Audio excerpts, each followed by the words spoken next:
Ang 7 selyo na ito ay kumakatawan sa magiging kapalaran ng mundo sa loob ng 7 taon na dadanasin ng sangkatauhan. Sa mga nakapanood ng episode 4, napag-aralan na natin ang chapter 6 of Revelation ay mga kapanahunan sa loob ng 7 years of tribulation. Ang 7 selyo ay buod ng mga sumpang mangyayari sa loob ng 7 taon. Bagamat mayroong mga nabanggit ang Book of Revelation na 7 trompeta at 7 mangkok na poot ng Diyos, ang 7 selyo ay pinaka-general views na mangyayari sa loob ng 7 taon. Ito ay magiging kapalaran ng mundo sa loob ng 7 taon. Kung ang Revelation chapter 13 ay magiging kapalaran ng Antikristo sa loob ng 7 taon, ang 7 selyo naman ay magiging kapalaran ng buong mundo sa loob ng 7 taon. At ang ating Panginoong Hesus ang nagpahintulot sa 7 selyo na ito, gaya na napag-aralan natin sa episode 4. Kung babasahin ulit natin ang Revelation chapter 5, ang kordero ang siyang nagbukas ng 7 selyo na ito. Kaya technically, siya mismo ang nagpahintulot mangyari ang mga kapalaran sa mundo sa loob ng 7 taon. Kaya disclaimer lang po, ang aking mga sasabihin ay base lamang sa aking pag-aanalisa at pagtagpi-tagpi ng impormasyon na aking nakaalap sa mga eksperto o sa mga Bible scholars. Nasa inyo pa rin ang desisyon kung paniniwalaan nyo ito o hindi. Bagamat may mga biblical passage akong ipapakita, ngunit kayo na po ang humusga. Kung babasahin po natin ang Pahayag chapter 6 verse 1 to 8, nakita kong inalis ng kordero ang una sa 7 selyo. Narinig kong kasing lakas ng kulog na sinabi ng isa sa 4 na buhay na nilalang, "Halika, humayo ka." At nakita ko ang isang kabayong puti na ang nakasakay ay may hawak na pana. Binigyan siya ng korona at siya umalis upang patuloy na manakop. Inalis ng kordero ang pangalawang selyo at narinig kong sinabi ng pangalawang buhay na nilalang, "Halika, humayo ka."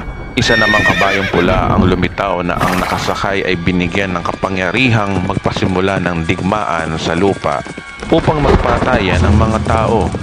Binigyan siya ng isang malaking tabak. Inalis ng kordero ang pangatlong selyo at narinig ko ang sinabi ng pangatlong buhay na nilalang, "Halika, humayo ka." Isang kabayong itim ang nakita ko at may hawak na timbangan ang nakasakay dito. May narinig akong parang isang tinig na nagmumula sa kinaroroonan ng 4 na buhay na nilalang na nagsabi, "Isang takal na trigo lamang ang mabibili ng sweldo sa maghapong trabaho at 3 takal na harina lamang ang mabibili sa ganon ding halaga. Ngunit huwag mong pinsalain ang langis ng olibo at ang alak." Inalis ng kordero ang pang-4 na selyo at narinig kong sinabi ng pang-4 na buhay na nilalang, "Halika." At nakita ko naman isang kabayong may maputlang kulay. Ang pangalan na nakasakay dito ay Kamatayan at kasunod niya ang daigdig ng mga patay. Ibinigay sa mga ito ang kapangyarihan sa ika-4 na bahagi ng lupa upang pumatay sa pamamagitan ng tabak, tagutom, salot at mababangis na hayop. Ang 4 horsemen na ito ay isang popular na karakter sa Book of Revelation. Kung mapapansin nyo, ang kulay ng kabayo na ito ay una ang puti, pangalawa ay pula, pangatlo ay itim, at ang pang-4 ay maputla. Ngayon, ano ibig sabihin nitong 4 horsemen na ito? Una, ang white horseman ay ang Antikristo, gaya na napag-aralan natin sa part 4. Ang ikalawa naman ay ang red horseman na sumisimbolo sa digmaan. Ang pangatlo naman ay isang nakasakay sa kabayong itim na sumisimbolo ng taggutom. Ang pang-4 na nakasakay sa berdeng kabayo ay kamatayan. Sa Pahayag chapter 6 verse 8, berde ang kulay ng kabayo ayon sa original Greek translation. Ang Greek word na ginamit dito ay chloros, means green or greenish. Kaya hindi po maputla ang totoong kulay diyan kundi berde. So ang nakasakay sa berdeng kabayong ito ay sumpa ng kamatayan. Ngayon ang tanong, sino sa panahon natin ang mga nakasakay sa 4 na kabayong ito? May kulay puti, kulay pula, kulay itim at kulay berde. Isang misteryoso ito, mga kapatid. Para masagot natin ang misteryo na ito, simulan natin sa tanong na ano-ano ang simbolo ng kulay ng mga kabayong ito? Ano-ano ang identity ng apat na kabayong ito? Isa sa nakakamangha sa salita ng Diyos tungkol sa propesiya ay hindi lang isang beses pinakita ang 4 horsemen. May nabanggit rin ang Book of Zechariah tungkol sa apat na kabayo na may pareho din ng kulay sa Book of Revelation. Tapos pareho din sila ng chapter ng Revelation, chapter 6, at may 8 verses.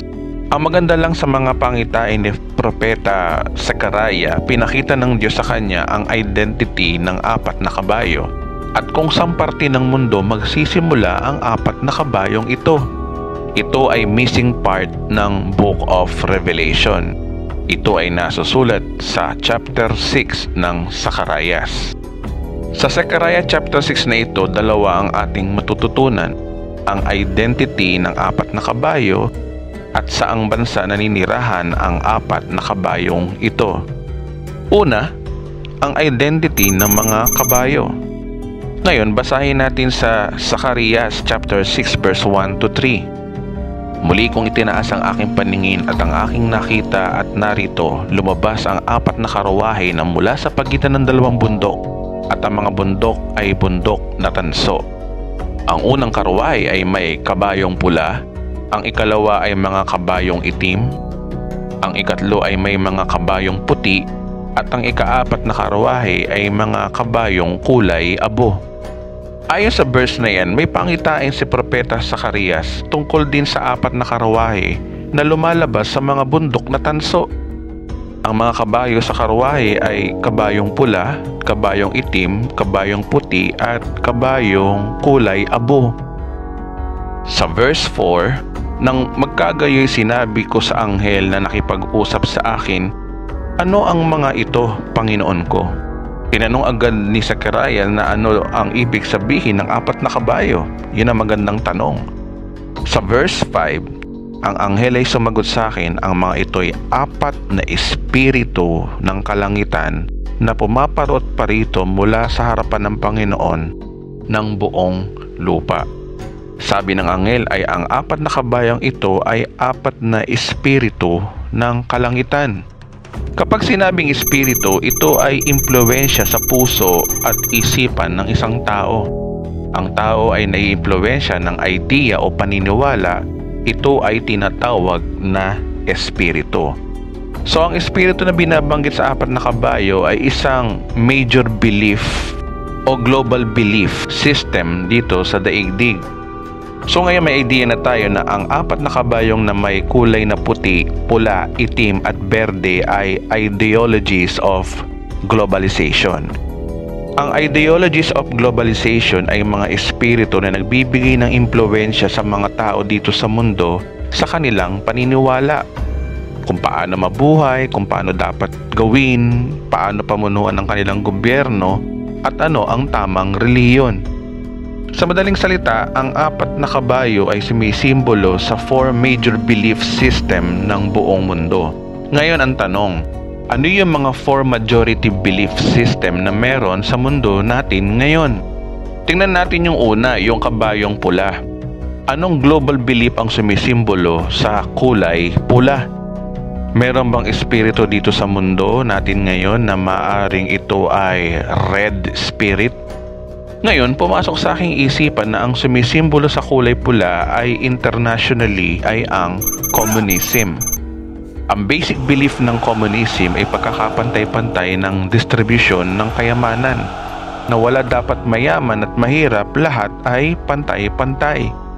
Sa panahon natin na nagdaang 21st century, ito ay makikita natin sa bansang Russia na dating Union Soviet, Red China, North Korea at iba pang top communist country sa mahabang panahon. Red ang official color ng communism. Ang tanong, ito ba ay espiritong nakakahawa ng kanilang ideolohiya? Yes, dahil ang espiritong ito ay nakaka-impluwensya sa mga tao kung ano ang dapat paniwalaan Paano dapat mabuhay, ano ang dapat mahalin, ano ang dapat na sistema ng isang pamamahala, at ano ang dapat ipaglaban. Ito ang espiritu na nakaka-impluwensya sa bawat tao o bansa, at ito ay makikita natin sa mga komunistang bansa. Ngayon, tingnan muli natin ang sinasabi ni Juan tungkol sa nakasakay sa kabayong pula. May lumabas na isa pang pulang kabayo at ang nakasakay doon ay pinagkalooban na alisin sa lupa ang kapayapaan upang magpatayan ang isa't isa, at binigyan siya ng isang malaking tabak.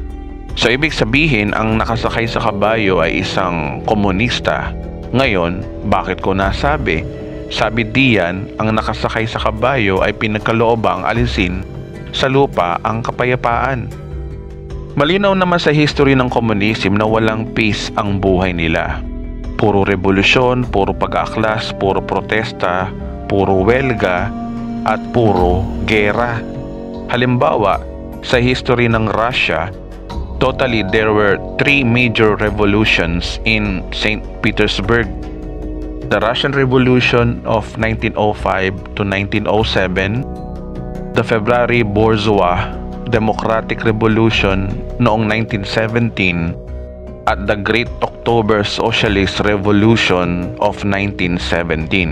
Ang mga bunga ng revolusyon na ito ay palaging inaalis ang kapayapaan sa lupa. Lahat ng revolusyon ng mga komunista ay laging karahasan. Dito naman sa Pilipinas, kung mapapansin nyo, ang spirit of communism ay laging away o gulo ang adikhain. Puro welga at puro protesta. Ang sabi rin sa verse na yan, pinagkaloobang alisin sa lupa ang kapayapaan upang magpatayan ang isa't isa. Ang pulang kabayong ito ay hindi lang may kakayanang alisin ang kapayapaan sa lupa, kundi may kakayanan din silang magpatayan sa isa't isa.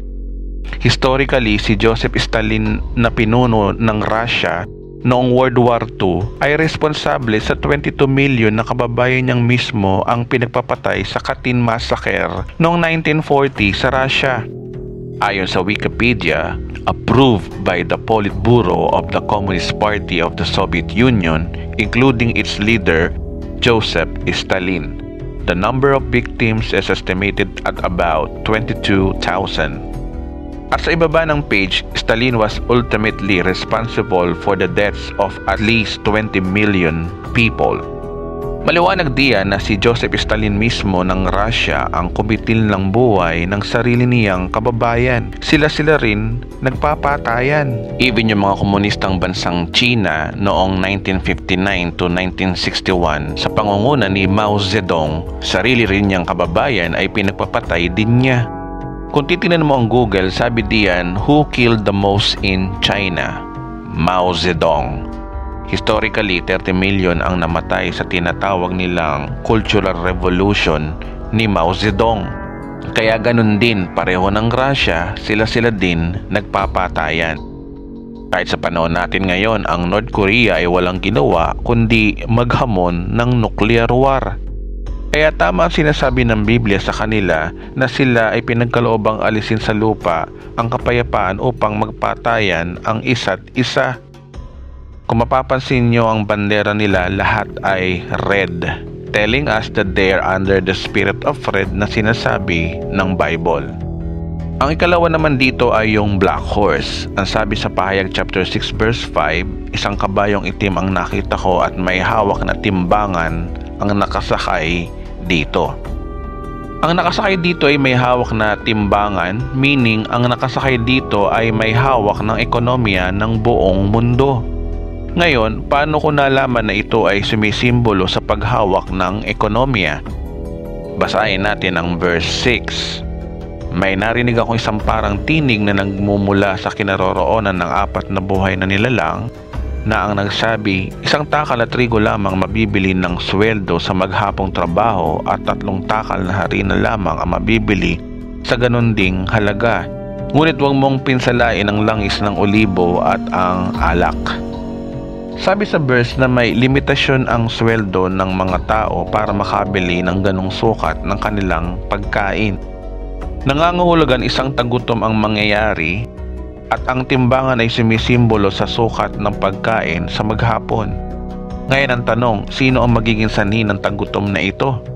Nabanggit dito ang katagang maghapong trabaho, nangangahulugang struggle ang mga nagtatrabaho o nangangamuhan sa panahon ng tribulation. Kung may nagtatrabaho, meron ding nagpapasweldo. Kung nahihirapan ang nagtatrabaho, sino ang nagpapahirap sa kanila? Well, ito'y walang iba kundi yung kanilang amo o yung kanilang kumpanya. Kung ang nagpapasweldo ang dahilan, meaning negosyante ang salarin dito. Sa madaling salita, ang naging dahilan ng paghihirap ng pagtatrabaho ay ang mga negosyante o kapitalista sa panahon na ito. Kung ito ay global issue, means mga kapitalista o pribadong negosyante ang salarin sa paghihirap na ito. Kaya dito pumasok sa aking isipan na ang nakasakay sa kabayong itim na ito ay isang kapitalista, na sila yung mga secret societies na kumukontrol sa ekonomiya ng buong mundo. Sila ang magdidikta dahil sila ang may hawak ng timbangan. Kung ang pulang kabayo ay kumakatawan sa communism, ang itim na kabayo naman ay kumakatawan sa capitalism. Ang capitalism ay mga grupo ng mga pribadong tao, mga mayayamang negosyante, mga sumusugal sa pamumuhunan at nagdidikta ng pasweldo sa mga manggagawa. Sa mata ng mga politiko, ang mga kapitalistang ito ay yung mga oligarko, mga mayayaman na nagmamayari ng malalaking korporasyon na may malalakas na impluwensya sa buong mundo. At sila rin yung sinasabi ng conspiracy ng mga secret societies na tumutulak sa New World Order. Panahon natin ngayon, ang mga kilalang kapitalista sa buong mundo ay yung mga African American capitalists. Tawag sa kanila ay Black Capitalism. Bagamat umaani ng mga propaganda, sila ngayon ay unti-unting nakikilala sa buong mundo. Ayon sa Wikipedia, Black Capitalism is a political movement among African Americans seeking to build wealth through ownership and development of businesses. Ang black horses ay makikita mo ring emblem sa mga credit cards sa Europa at mga kapitalistang bansa sa malayong kanluran. Kaya ang black ay spirit of capitalism na siyang mortal na kasalungat ng communism. Next ay tingnan naman natin yung white horse o yung white spirit. Basically, puti ang sumisimbolo sa kapayapaan, diplomasya o demokrasya. Sa aking pagsasaliksik, merong libro na nailathala noong 1951 na ang author ay nagngangalang Paul Blanchard.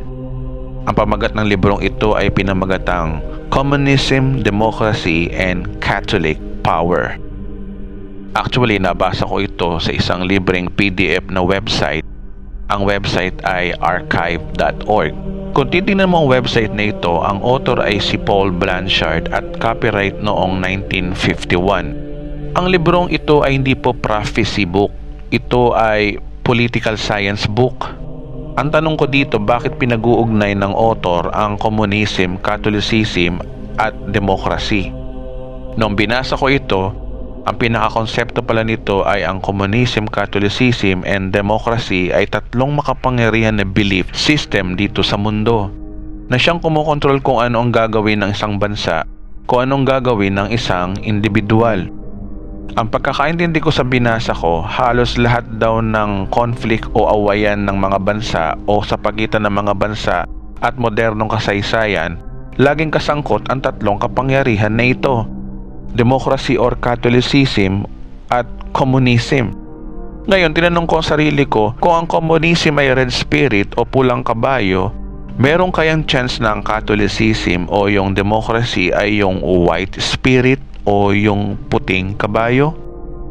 Isa pang libro na basa ko na pinamagatang The Keys of This Blood ni Malachi Martin. Ang librong ito ay ine-expose yung ugnayan ng komunismo, demokrasya at katolisismo. Ang unang pahina, makikita nyo sa pamagat pa lang, pinapakita na ng author kung sino yung kandidato na maaaring magkontrol ng New World Order. Sabi diyan, Pope John Paul, represent Catholicism. Russia, so represent communism. And the West ay alam naman natin na ito yung mga democratic country. sa pangunguna ng United States. Sa libro na yan, tinatalakay yung mga global power na pwedeng humawak sa parating na New World Order.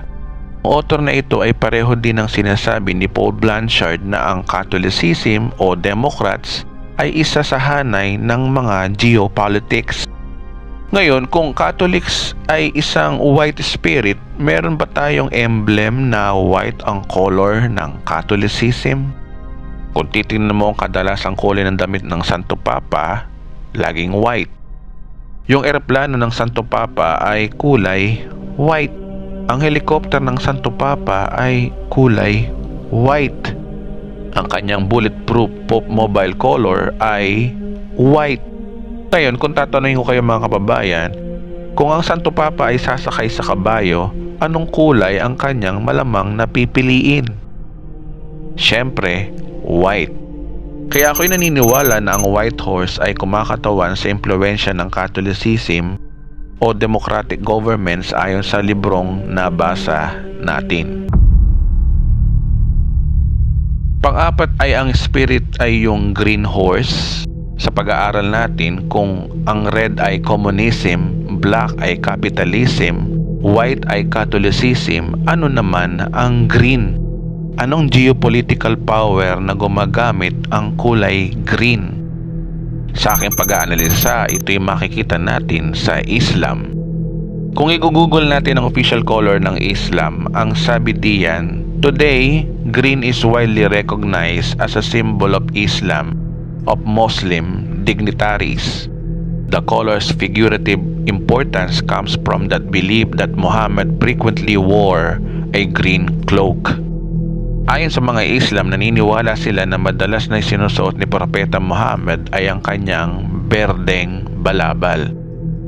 At ayon din sa Islam, ang color green ay nagre-represent din sa paraiso.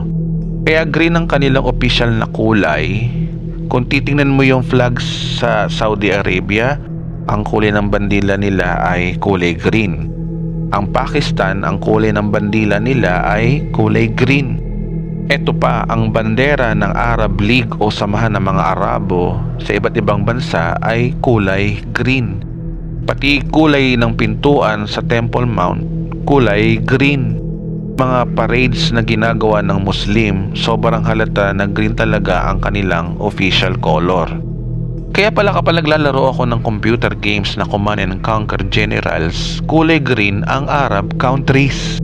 Ngayon, isang article na pinamagatang Militant Power Reaches America, ang manunulat dito ay nagngangalang Daniel Pipes.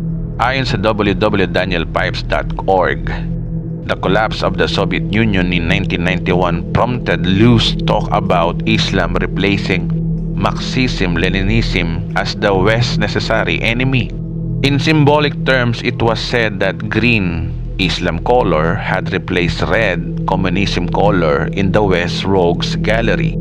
Sinasabi diyan na yung pagbagsak daw ng Soviet Union o yung Russia noong 1991 ay naging usap-usapan na ang Islam ay bagong kaaway ng bansang kanluran, which is ito yung Democratic America, kapalit ng Marxism, Leninism o yung komunismo. Sinabi diyan, hindi na komunistang pula ang mortal na kaaway ng mga Western countries, kundi ang Green Islam na ang bagong kaaway nito. Sa madaling salita, sinasabi sa content na yan na bumagsak na daw ang komunismo o yung red, at napalitan naman daw ng green ay yung Islam bilang bagong kaaway ng mga Western countries.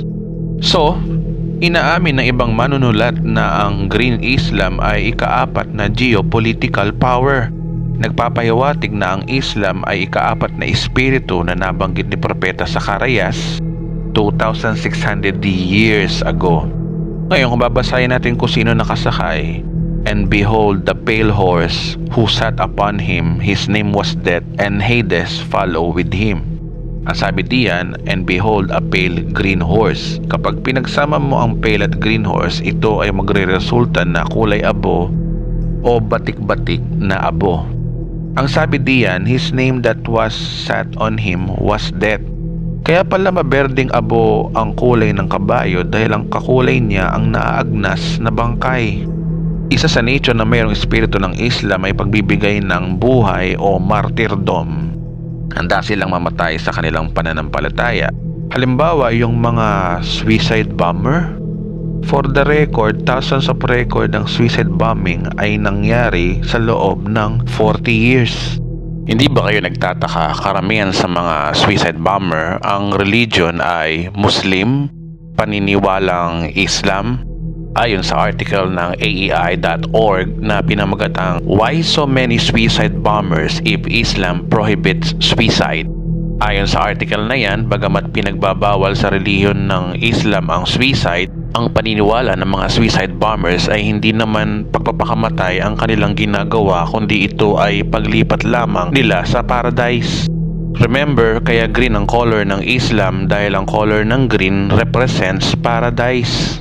Ang sabi diyan, but technically speaking, he did not commit suicide if he was transferred living to paradise. Meaning ito ay paraan ng kanilang pagbibigay buhay kay Allah, and they believe they will not literally died, they will go to paradise. Marami namang Muslim na hindi naman ganito ang paniniwala at sumusunod pa rin sila sa doktrinang tinuturo ng Quran sa pagbabawal ng suicide. Pero meron ding mga extremist na ang panatikong paniniwala, sila ay naniniwala na ang pagpapatiwakal para kay Allah ay paglipat lang sa paraiso at hindi naman talaga pagtitiwakal. Kaya kung merong Muslim na naniniwala sa suicide bombing, naniniwala ako na ito yung mga extremists. Death ang kanilang symbol because they believe that if they commit suicide, they will go to paradise. Pero sabi sa Pahayag chapter 6 verse 8, and hell follow with him. Hell followed with him means impyerno at hindi paraiso ang bagsak ng mga nag-suicide ayon sa Bible. Kaya hindi totoo yung paniniwala nila na after death paradise, kundi hell follow with him ayon sa Biblia. Another reason why Islam is a symbol of death ay yung paraan din nila ng parusa sa mga hindi sumusunod sa batas. Ang capital punishment sa kanila ay public execution sa pamamagitan ng pagpugot ng ulo. Ang balita ko, kapag nagnakaw ka, ang punishment naman ito ay putol ng kamay. Ang ganitong uri ng execution ay nanatili pa ring parte ng batas na pinapatupad sa bansang Saudi Arabia, Yemen, Qatar, United Arab Emirates at Iran. Sa ngayon, kaibigan, nahimay-himay natin ang identity ng apat na kabayo ayon sa kanilang kulay. Ayon kay Zacarias, sila ay apat na espiritu ng himpapawid na paraon at parito. Kaya ayon sa ating pag-iimbestiga, sila yung four major global beliefs. White as Catholicism with allied Democrats, red as Communism, black as Capitalism, green as Islamism.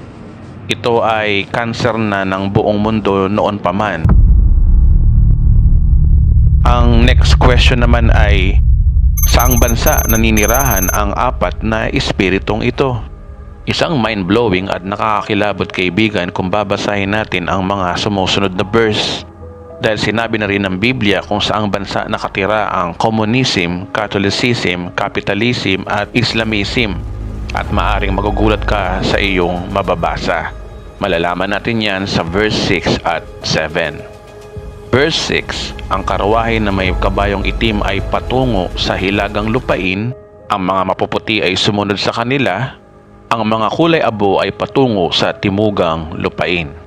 Verse 7, nang lumalabas ang mga kabayong may batik-batik na pula, sila ay nagpipiglas upang siyasatin ang daigdig. Kaya sinabi ng anghel, sulong, siyasatin na ninyo ang daigdig. At gayon nga ang ginawa ng mga ito. Kung titignan natin sa mapa, gawin nating starting point ang bansang Israel. Remember, ang pangitain ay pinakita sa isang propetang Hudyo, kaya sa bansang Israel ang ating starting point. Sa verse 6, ang mga kabayong itim ay patungo sa hilagang lupain. Dahil daigdig ang binabanggit diyan, kaya hilagang lupain ng daigdig ang sinasabi diyan. Hindi hanggang hilagang Israel lamang, kundi hilagang lupain ng daigdig. Ang sabi diyan, yung kabayong itim ay pumunta sa hilaga. So, ibig sabihin, ang spirit of capitalism ay nasa Europe, Tama si Propeta Zacarias. Di ba ang Europa ay kilala sa mayayamang kapitalista sa ating kasaysayan? Pagkatapos, yung kabayong puti ay sumunod daw sa hilaga. Means ang espiritu ng Catholicism ay nasa Europa din. Wherein tama naman si Propeta Zacarias dahil alam naman natin na ang Vatican sa Italy ay parte ng Europa. Kaya tama, ang Europa at iba pang nasa hilaga ng mundo ay nasa impluwensya ng capitalism at Catholicism. Isa pang nakakamangha dito ay yung version ng NIV. Ang sabi diyan, the one with black horses is going toward to the north country, the one with the white horses toward the west, and the one with the gray horses toward the south. Kung mapapansin nyo sa version ng NIV na yung white horses toward to the west.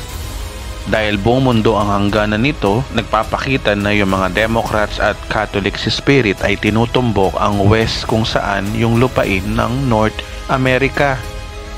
Kaya tama pa rin si Propeta Zacarias na bansang kanluran na gaya ng Estados Unidos ay kilalang nagpo-promote ng democratic form of government. Sabi sa verse, and the one with the gray horses toward the south.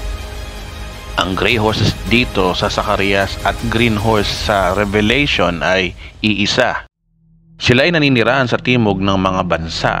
Kung titingnan natin sa mapa, yung kabayong gray o green horse ay Arab countries at African continent. Sila yung mga bansang maraming namamatay. Kamatayan sa pamamagitan ng tabak ng Islam at kamatayan sa gutom ng mga African countries ayon sa history ng buong mundo. Naging malinaw sa akin to sa Revelation chapter 6 verse 8. And the power was given unto them over the fourth part of the earth to kill with sword and with hunger. Kamatayan sa sword o tabak ng Islam, which is majority ng Arab countries, ay pugot ang ulo, ang kanilang capital punishment of execution. At kamatayan sa gutom ng mga African countries. Lahat ng ito ay nababalitaan natin at napatunayan din natin sa world history. Kaya tama na naman si Propeta Zacarias sa location ng Catholicism, Capitalism at Islamism. Ang tanong, saan naman napunta ang mga red horses or communism? Verse 7. Nang lumabas ang mga kabayong batik-batik na pula, sila'y nagpipiglas upang siyasatin ang daigdig, kaya sinabi ng anghel, sulong, siyasatin na ninyo ang daigdig, at gayon nga ang ginawa ng mga ito. Ayon sa verse na yan, yung mga red horses or communism spirit ay paraon at parito na sa daigdig. At napatunayan natin sa loob ng 2,600 years, mula sa time ni Propeta Zacarias hanggang sa panahon natin ngayon, hindi nawawala ang espiritu ng digmaan at revolusyon na meron ang espiritu ng komunismo. Kaya sinasabi diyan na ang pulang kabayo ay kung saan pumupunta sa daigdig. Kaya tama na naman si Propeta Zacarias sa propesiyang ito. Ngayong kaibigan, na-expose sa atin na 2,600 years ago, pinakita na ng Diyos kay Propeta Zacarias kung anong global beliefs meron sa last days, at nakikita na natin ito sa panahon natin ngayon.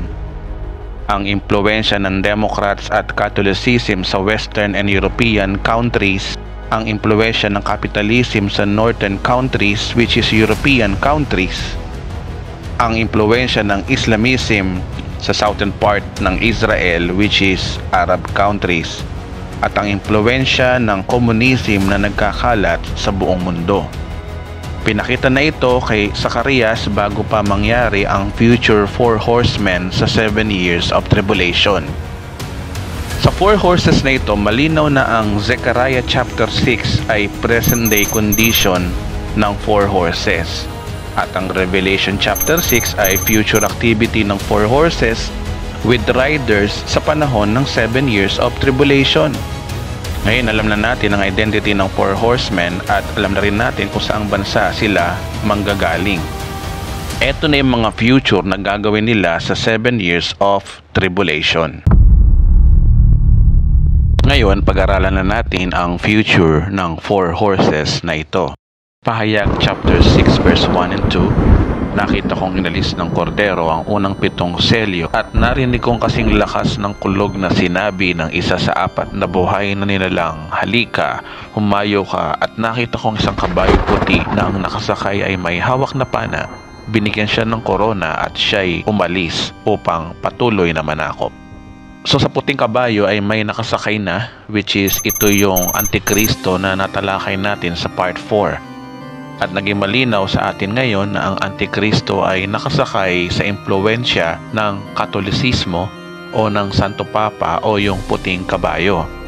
Kaya may posibilidad na ang Catholicism or Santo Papa ang tutulong sa Antikristo para mailuklok sa kapangyarihan.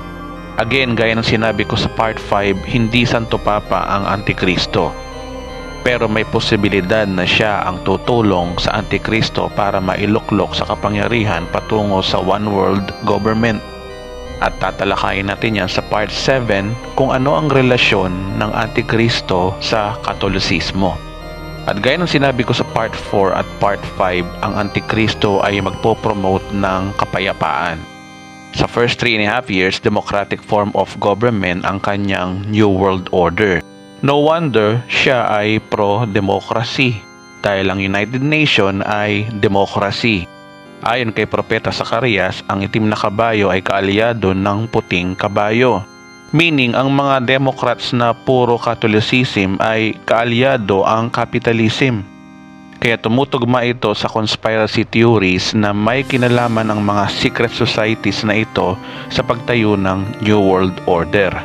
Remember, ang mga secret societies ay kinabibilangan ang well-known na kapitalista ng buong mundo. Kaya tama si Propeta Zacarias. Ang Antikristo pagkatapos niyang mamatay, mabuhay at maging trono niya ang templo ng Jerusalem, dito niya babaguhin ang gobyerno. From democratic to dictatorship ang kanyang magiging government after 3.5 years. Nabago na ang mukha ng Antikristo. Ang tunay na larawan ng halimaw pala ay si Satanas ayon sa napag-aralan natin sa part 5. Ang ikalawang selyo. Inalis ng kordero ang pangalawang selyo, narinig ko ang sinabi ng pangalawang buhay na nilalang, "Halika at humayo ka." Isa namang kabayong pula ang lumitaw na ang nakasakay ay binigyan ng kapangyarihan magpasimula ng digmaan sa lupa upang magpatayan ng mga tao. Binigyan siya ng isang malaking tabak. Sabi diyan, inalis ng kordero ang pangalawang selyo, meaning may kapahintulutan ng ating Panginoong Hesus ang paghahasik ng lagim ng pulang kabayo na ito. Meaning, ang ating Panginoong Hesus ang nagpahintulot na umatake ang mga komunistang bansang ito. Ito ay base sa sinasabi ng verse na yan. At sabi diyan, binigyan siya ng kapangyarihan magpasimula ng digmaan upang magpatayan ang mga tao. Ang tanong, anong klaseng digmaan ba ang pasisimulan ng mga komunistang bansang ito? Ang sabi sa verse na yan, binigyan siya ng isang malaking tabak. Kung titignan natin to sa English King James Version, ang sabi diyan, "And there was given unto him a great sword." Ang salitang great diyan, kung titignan mo sa original na Greek translation, ito ay mega, means exceedingly or huge. So ibig sabihin, ang klase ng digmaan na mangyayari sa first 3.5 years ng tribulation ay isang malawakang digmaan o world war. Ang world war na ito ay isang mega world war, hindi pa nangyayari sa kasaysayan ng buong mundo. Ayon sa Britannica.com, narito ang listahan ng mga digmaan sa loob ng 21st century. Sa mga digmaang ito na nasa listahan, ang World War I at ang World War II lamang ang kinikilalang mega war sa kasaysayan.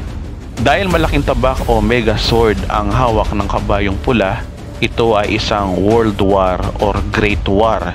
Kaya hindi po ordinaryong digmaan ito, mga kapatid. Kung ang huling World War ay World War II, malamang ito na yung World War III sa panahon natin ngayon. At involved dito ang mga communist countries. Meaning, ang nakasakay sa kabayong pula ay komunistang bansa. Mangyayari ito pagkatapos maging matagumpay ang Antikristo ng mga ilang buwan mula nang makipag-peace treaty siya sa bansang Israel. Ang Antikristo ay nag-promote ng peace sa buong mundo, pero kasabay nito ay pag-alis ng ikalawang selyo, ito ay pagsiklab ng pandaigdigang digmaan. Pagkatapos ng kapayapaan ay digmaan. Tama ang sinabi ni Apostol Pablo na sa mga huling araw, ito yung verse. Kapag sinabi ng mga tao, tiwasay at panatag ang lahat, biglang darating ang sakuna. Hindi sila makakaiwas sapagkat ang pagdating nito ay tulad ng pagsumpong ng sakit ng tiyan ng isang babaeng manganganak. Ayon sa context ng 1 Thessalonians chapter 5, may magsasabi na tiwasay at panatag na ang lahat. Then, kaguluhan ang kasunod nito. At sinabi din diyan na ito daw ay katulad ng pagsumpong ng sakit ng tiyan ng isang babaeng manganganak. Ito ay kapareho ng sinasabi ng ating Panginoong Hesus sa Mateo 24 na birth pains. Meaning, ang World War III na ito ay magsisimula sa panahon ng birth pains, sa panahon ng first 3.5 years. Kaya harmonize ang sinasabi ni Apostol Pablo sa sinasabi ng ating Panginoong Hesus sa Mateo 24. Makakarinig kayo ng mga labanan at mga kabalita ng mga digmaan sa iba't ibang dako, ngunit huwag kayo mababahala. Talagang dapat mangyari iyon, bagamat hindi pa yun ang katapusan ng mundo. Marami nagtuturo ng end times na ang digmaang tinutukoy doon ni Jesus ay yung mga digmaang nangyayari sa panahon natin ngayon at nakaraan. Hindi nila alam ang konteksto ng Mateo 24. Ito ay pangyayari sa loob ng 7 years of tribulation ayon sa pag-aaral natin sa part 1. Kaya ang digmaang sinasabi ng ating Panginoong Jesus ay yung digmaan sa first 3.5 years sa birth pains. Dahil sa mga sumusunod na verse, binabanggit na ng ating Panginoong Hesus yung paglapastangan ng Antikristo sa templo. Kaya asahan nyo ang nuclear war ay sasabog sa first 3.5 years. Sa panahon ngayon, ang Russia, China, North Korea ay laging nagpo-provoke ng nuclear war sa panahon natin ngayon. Kung mapapansin ninyo sa mga international news, ang mga komunistang bansa na ito ay laging hinahamon ang mga Western democratic countries na gaya ng US, NATO at Japan sa pamamagitan ng mga pahaging ng mga missile testing. Kaya sobrang lapit na po natin sa 7 years of tribulation. Ang nuclear war ay nabanggit din po sa 7 trompeta na tatalakayin natin sa part 9. Ang tanong, kung ito ay komunistang bansa, may nabanggit pa ang Biblia na partikular na komunistang bansa ang siya magpapasimula ng World War III? Ang detalye ng World War III ay ating tatalakayin sa part 10. Ang mahalaga po ngayon, alam na natin sa first 3.5 years sasabog ang World War III. Ang ikatlong selyo. Inalis ng kordero ang pangatlong selyo at narinig kong sinabi ng pangatlong buhay na nilalang, halika, humayo ka. Isang kabayong itim ang nakita ko at may hawak na timbangan ang nakasakay dito. May narinig akong parang isang tinig na nagmumula sa kinaroroonan ng 4 na buhay na nilalang na nagsabi, isang takal na trigo lamang ang mabibili ng sweldo sa maghapong trabaho at takal na harina lamang ang mabibili sa ganun ding halaga. Ngunit huwag mong pinsalain ang langis ng olibo at ang alak. Ang sabi diyan ng pangatlong selyo inalis ng kordero means pinahintulutan ng Diyos na lumabas ang kabayong itim na kumakatawan sa espiritu ng kapitalism sa buong mundo before the middle of tribulation. Pagkatapos ng masalimuot ng World War III, ang natural na resulta nito syempre ay taggutom sa buong mundo. Yan ang dahilan kung bakit Black Horse ang sumunod sa World War III. Ang pagkawala ng kabayong itim na kumakatawan sa mga kapitalista means sila na ang magkokontrol sa pagtaas at pagbaba ng bilihin. Ang tanong, bakit bida ang kapitalista sa panahon na ito? Sabi sa verses, ang takal at trigon lamang ang mabibili ng sweldo ng maghapong trabaho at 3 takal na harina lamang ang mabibili sa ganoong ding halaga.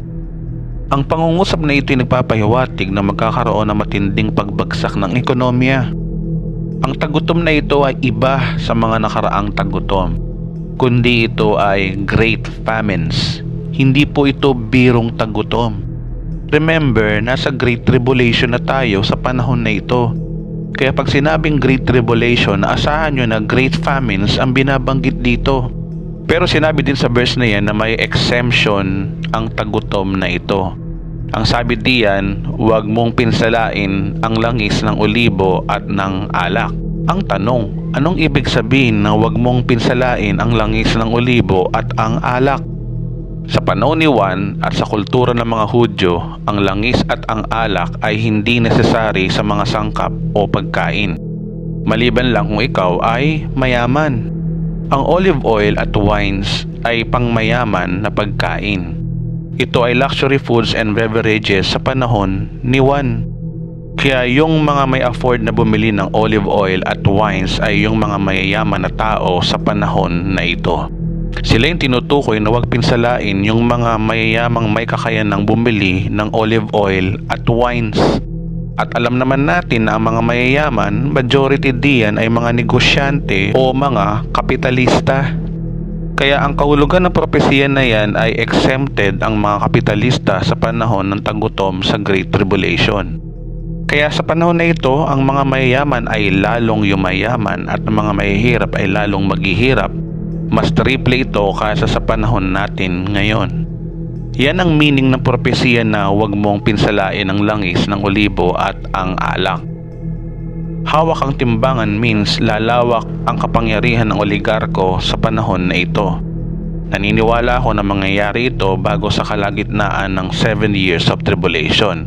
Kaya ako naman nasabi na mangyayari ito bago sa kalagitnaan ng 7 years of tribulation dahil sa kalagitnaan ng 7 years of tribulation, pagkatapos na mabuhay na maguli ng Antikristo mula sa isang trahedya ng kamatayan, i-implement na niya ang One World Banking System. Ito na yung sistema ng Mark of the Beast. Ito raw ay kasagutan para hindi rin maghirap ang mga mahihirap, kaya iisang pera na lang ang gagamitin. Yan ang dahilan kung bakit mandatory ito sa mga dakila o hamak, mayaman o mahirap, alipin o malaya bilang kasagutan sa kahirapang nararanasan ng buong mundo. Dito i-implement yung One World Banking System. Kung wala kang Mark of the Beast, hindi ka makakabili o makakapagtinda dahil ang pera ay online system na. Cashless society na sa panahon na ito. Kaya harmonize ang Mark of the Beast ng Revelation chapter 13 at ang Black Horse ng Revelation 6. Pareho sila ng time frame sa 7 years of tribulation, panahon ng tatakan ng 666. Remember, ang Antikristo ay numero 1 kaalyado niya ang mga kapitalista. Kaya malamang ang mga kapitalistang ito ang susulong ng Mark of the Beast o cashless na ang pera. Meaning, ang mga kapitalistang mula sa Europa at North America magmumula ang mga kapitalistang ito. Kaya ang espiritu ng kapitalista ay sumanib na sa New World Order sa middle of tribulation. Kaya maghahari ang impluensya ng espiritu ng kapitalista sa kalagitnaan ng tribulation na siya magpapabigat na matinding kahirapan sa mga tao sa buong mundo. Ang sumunod ay ang ika-4 na selyo. Nang buksan niya ang ika-4 na tatak at narinig ko ang tinig na ika-4 na nilalang na buhay na nagsasabi, "Halika." Tumingin ako at naroon ang isang kabayong berde at ang nakasakay roon ay may pangalang Kamatayan at ang Hades ay sumusunod sa kanya. At sila'y pinagkalooban ng kapangyarihan sa ika-4 na bahagi ng lupa na pumatay sa pamamagitan ng tabak at ng taggutom, ng salot at ng mababangis na hayop sa lupa.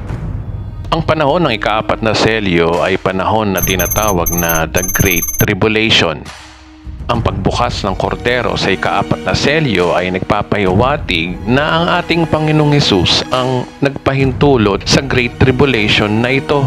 Maliwanag na ang berdeng kabayo na kumakatawan sa espiritu ng Islam ay sasanib na sa buong mundo na espiritu na puro kamatayan ang magaganap. Kamatayan ang nakasakay sa kabayong ito means maraming mamamatay after mabuhay na maguli ang Antikristo. Ang sabi diyan at sila'y pinagkalooban ng kapangyarihan sa ika-4 na bahagi ng lupa na pumatay sa pamamagitan ng tabak at ng taggutom at salot. Napag-usapan natin kanina na ang kamatayan ang simbolo ng ika-4 na kabayo. Ang kulay nito sa ibang version ay abo at sa iba naman ay berde. Pero sa original version nito ay pale green horse. Kaya ang green ay tabak ng Islam at gray ang kamatayan sa gutom ng mga South Africans. Ngayon second 3.5 years o sa Great Tribulation, ang execution sa tabak ng Islam at tagutom sa naranasan ng mga African countries ay mararanasan na ng buong mundo. Magiging global na ang green spirit sa buong mundo. O anong nangyari sa Africa, yun ngayon ang mangyayari na sa buong mundo. Remember, after 3.5 years, gaya ng sinabi ko ng part 5, ang galit ng Diyos at ang galit ng Antikristo ay mangyayari after 3.5 years. Ito na yung tinatawag na The Great Tribulation. Sabi diyan, 1/4 ng tao sa buong mundo ang mamamatay. Kung i-google mo ang populasyon ng buong mundo ngayon, ang bilang ng tao ay 8 billion. Meaning, 2 billion na tao ang mamamatay sa pamamagitan ng tabak ng Antikristo at tagutom at salot na mula sa puot ng Diyos. Ang tagutom at salot ay yung pagbuhos ng Diyos ng kanyang 7 mangkok at pot ng Diyos na tatalakayin natin sa part 11. Kaya sa panahon ng pagtakbo ng ika-4 na kabayo o ang ika-4 na selyo, ito na ang pinakapuso ng Great Tribulation. Sumunod ang ika-5 selyo. Inalis ng kordero ang 5 selyo at nakita ko sa ilalim ng dambana ang mga kaluluwa ng mga pinatay nang dahil sa salita ng Diyos at dahil sa matapat na pagsaksi nila rito. Ubos lakas silang sumigaw, "O Panginoon, makapangyarihan, banal at tapat, huwag na po ninyong patagalin ang paghatol at pagpaparusa sa mga taong pumatay sa amin." Binigyan ng puting kasuotan ng bawat isa sa kanila at sinabi sa kanilang magpahinga ng kaunti pang panahon hanggang sa mabuo ang bilang ng kanilang mga kapatid at kasamahan sa paglilingkod kay Kristo na papatayin ding tulad nila. Ang ika-5 selyo ay panahon sa 7 years tribulation kung saan sukdulan na ang pagpapatay sa mga mananampalataya kay Kristo Jesus sa panahon na ito. Sila ang tribulational saints. Ang mga Kristiyano na tumanggap ng regalo ng kaligtasan ay na-rapture. Kaya after ng rapture, ang mga Hudyo at unbelievers lamang ang maiiwan. Sa panahon ng first 3.5 years, ipapadala ng Diyos ang 144,000 na Hudyo na mga ngaral ng salita ng Diyos tungkol kay Kristo. At yung mga tatanggap sa panahon na iyon ay mga tribulational Christians. Kaya sila ang tinutukoy dito, hindi yung mga na-rapture. Ang mga tribulational saints na ito ay nangihingi ng katarungan ng kanilang kaluluwa sa kanilang pagkamatay. Binigyan sila ng puti ng kasuotan ng bawat sa kanila at sinabing mag-antay lang ng konti hanggang mabuo daw ang bilang ng kanilang mga kapatid sa paglilingkod kay Kristo. Meaning they are Christians at pinag-aantay sila ng kaunting panahon. Well, ito ay posibleng mangyari 2 years before dumating ang ating Panginoong Jesus kasama ang kanyang iglesia sa last days of 7 years of tribulation. Kaya isa sa dahilan ng pagbabalik ng Panginoong Hesus dito sa lupa ay isang paghihiganti. Ang lahat ng tribulational saints prophecy tatalakayin natin sa part 8. Ika-6 na selyo. At inalis ng kordero ang pang-6 na selyo, lumindol ng malakas, ang araw ay nangitim na parang damit na panluksa at ang buwan ay naging kasimpula ng dugo. Naglaglag mula sa langit ang mga bituin, parang mga bubot at bunga ng igos kapag binabayo ng malalakas na hangin. Naglaho ang langit na parang kasulatang inirolyo at nawala ang kanilang dating kinalalagyan ang mga bundok at mga pulo. Nagtago sa mga yungib na bato ang mga hari ng lupa, mga gobernador at mga pinuno ng hukbo at mga mayayaman, ang mga makapangyarihan at lahat ng tao, alipin man o malaya. At sinabi nila sa bundok at sa mga bato, "Tabunan ninyo kami para makubli namin ang mukha na nakaupo sa trono at makaiwas sa puot ng kordero. Sapagkat dumating na malagim na araw ng pagbubuhos nila ng kanilang puot at sino ang makakatagal." Ang pangyayaring ito ay paglalarawan ni Apostol Juan sa araw ng pagdating ng ating Panginoong Hesus o yung kanyang second coming. Bababa siya mismo kasama ang kanyang iglesia. Ang iglesyang ito ay yung mga taong na-rapture bago magsimula ang 7 years of tribulation. Nagpula at umitim ang araw. Sa pagbuhos ng 7 mangkok at pot ng Diyos, isa sa senaryo doon ay naging dugo ang karagatan. Kapag ang karagatan sa buong mundo ay naging dugo, ito ay mag-evaporate ng dugo na dahilan kung bakit ang sangkalangitan o yung ulap ng mundo ay naging pula. Ang senaryong malalakas sa lindol ay anupat ang pulo ay naglaho ay nagpapatunay na hindi ordinaryo ang pangyayari once na tumapak na sa lupa ang ating Panginoong Hesus kasama ang kanyang iglesia. Remember, kung ang ating Panginoong Hesus at ang kanyang iglesia ay pumasok sa mundo, ang kanyang iglesia ay mga taong nabubuhay mula 33 AD hanggang sa panahon natin ngayon, bilyong-bilyong mga taong darating sa atmosphere ng mundo. At ang bilyong-bilyong taong ito ay lilikha ng solid mass. Magbubuo ito ng solid mass na kasing laki ng isang planeta.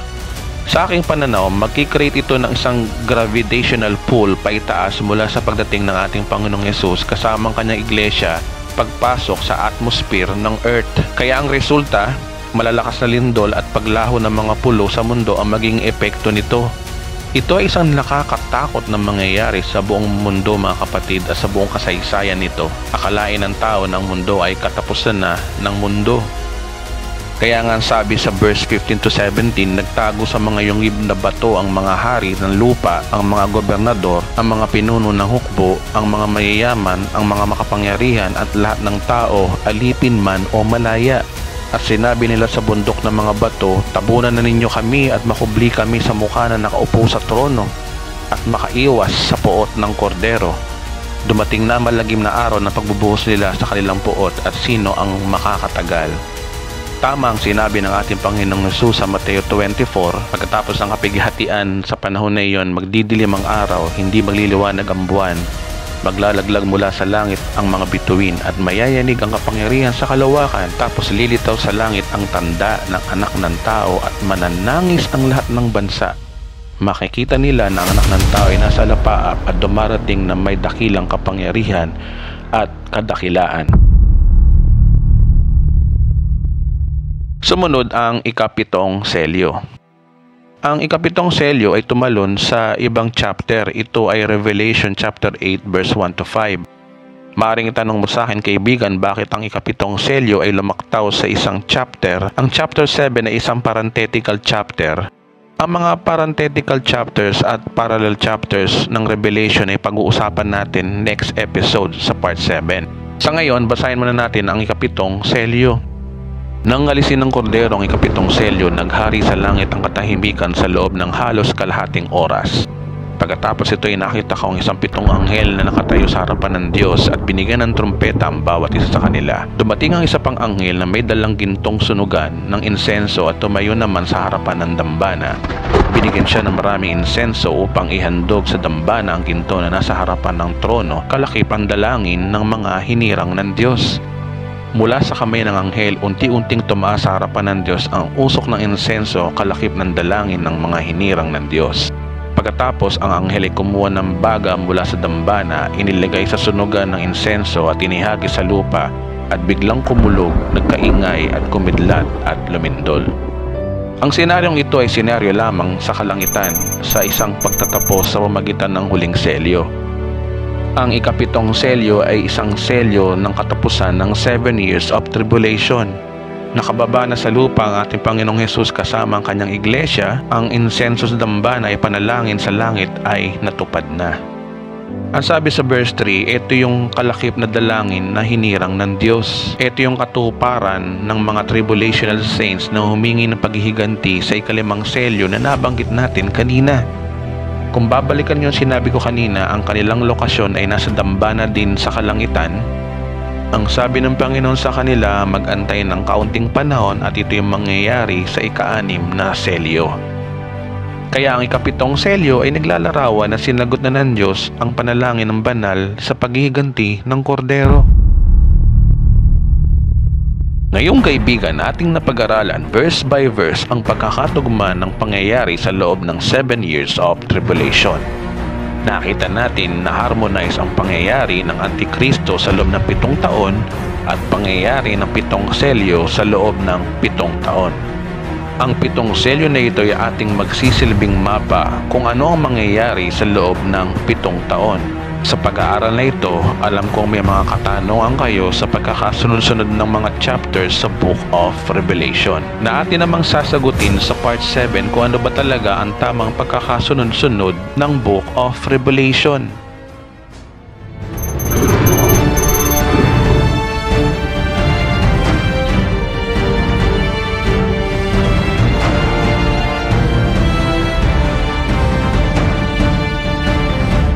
Abangan po natin yan sa part 7.